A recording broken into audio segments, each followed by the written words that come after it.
Picture this. You're a sailor, alone on the vast icy expanse of the Arctic Ocean. The air is so cold it bites at your skin, and the horizon stretches endlessly, a barren wasteland of white and gray. The wind howls like a mournful spirit, and the sea is eerily silent, frozen solid in places, a jagged maze of ice flows. Suddenly, through the thick, swirling fog, you see it. A massive, rusting ship, its hull weathered and battered by decades of neglect. It drifts aimlessly, a ghostly silhouette fading in and out of the mist. No crew, no lights, no sign of life. You call out, your voice swallowed by the oppressive silence. No answer.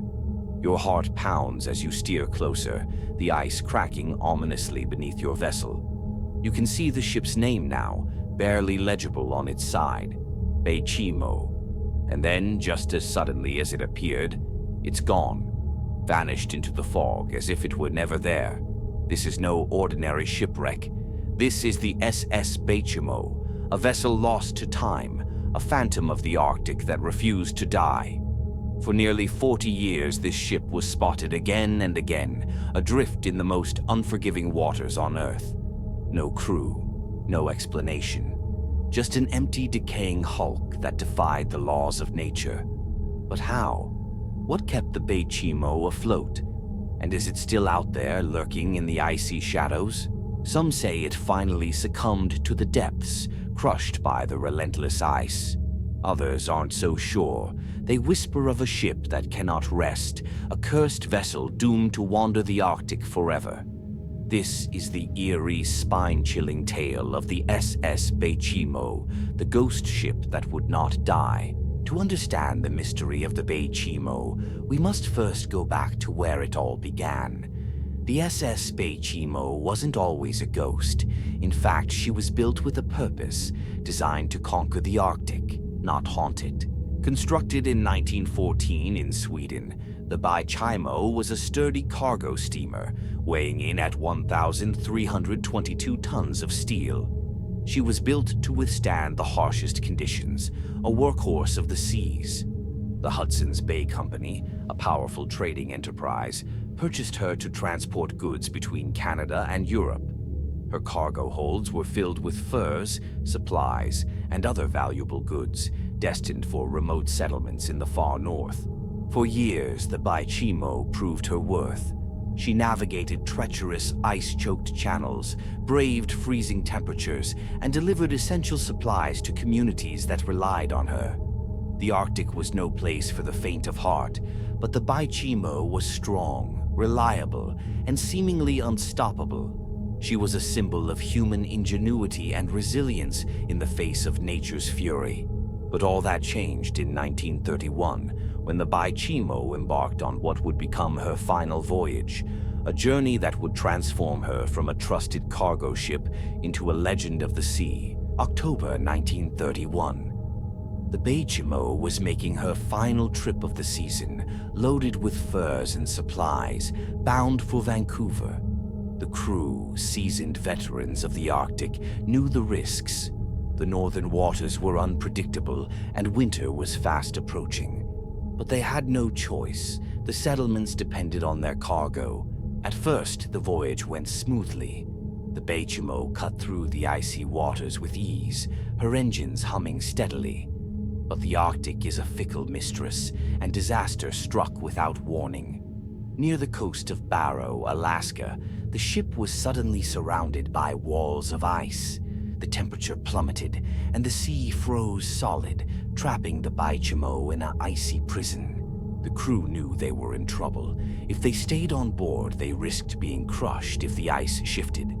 If they abandoned the ship, they faced the possibility of freezing to death before reaching safety.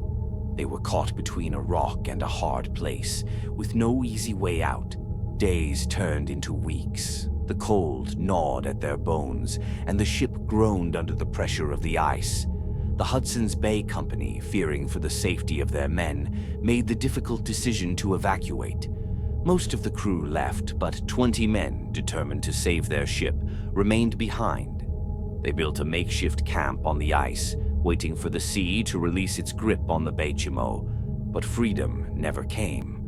On November 24th, a brutal Arctic storm descended upon them. The wind howled like a banshee, and the snow blinded them. The men were forced to flee inland for shelter, leaving the Beichimo behind. When the storm finally passed, they returned to the frozen wasteland, only to find that the ship was gone. At first, the crew assumed the worst. They thought the Beichimo had been crushed by the ice and swallowed by the sea. But just days later, an Inuit hunter brought shocking news. He had seen the Beichimo miles away, drifting aimlessly on the open water. The ship was eerily untouched, as if the storm had never happened. The crew searched for her and eventually found her, still afloat, but now out of reach. The shifting ice had carried her far from their camp, and the ship was too damaged to be salvaged. The Hudson's Bay Company made the difficult decision to abandon her, leaving the Beichimo to her fate. They assumed the Arctic would claim her soon enough, but it didn't. Instead, the Beichimo began her second life, a life without a crew, a life as a ghost. Months passed, then years, and then the sightings began. In 1932, a group of trappers spotted the Beichimo drifting near the ice. They tried to board her, but before they could, a sudden storm hit. When the storm cleared, the ship was gone. In 1935, a merchant ship saw her again, silent, lifeless, but still afloat. In 1939, a group of explorers managed to board her, finding her strangely intact. Before they could investigate, another storm forced them to leave. When they returned, the Beichimo had vanished once more. She drifted for years, appearing and disappearing like a specter of the sea. Whalers, fishermen, and even military ships reported seeing her. Some claimed she was cursed, that no one who boarded her would survive. Others swore she was being guided by an unseen force, destined never to rest. The Arctic is ruthless. No ship lasts long abandoned. Yet somehow the Beichimo survived. Through blizzards, through shifting ice, through decades of relentless nature. How? Some believe the Arctic currents carried her gently, keeping her afloat against all odds. Others say she was protected by the very ice that had trapped her, locked in a cycle of freezing and thawing, preventing her from ever truly sinking. But then, there are the legends. The Inuit tell stories of spirits that claim abandoned things. That once something is left behind in their domain, it is no longer ours to take. Could the Beichimo have been taken by these spirits, forever wandering between the world of the living and the dead? Or was she simply the luckiest ghost ship in history? For nearly 4 decades, the Beichimo defied the odds, refusing to sink. But then, in 1969, she was spotted for what may have been the last time, drifting near the Beaufort Sea. After that, silence. No wreckage, no remains, no final resting place. It's as if she had simply vanished.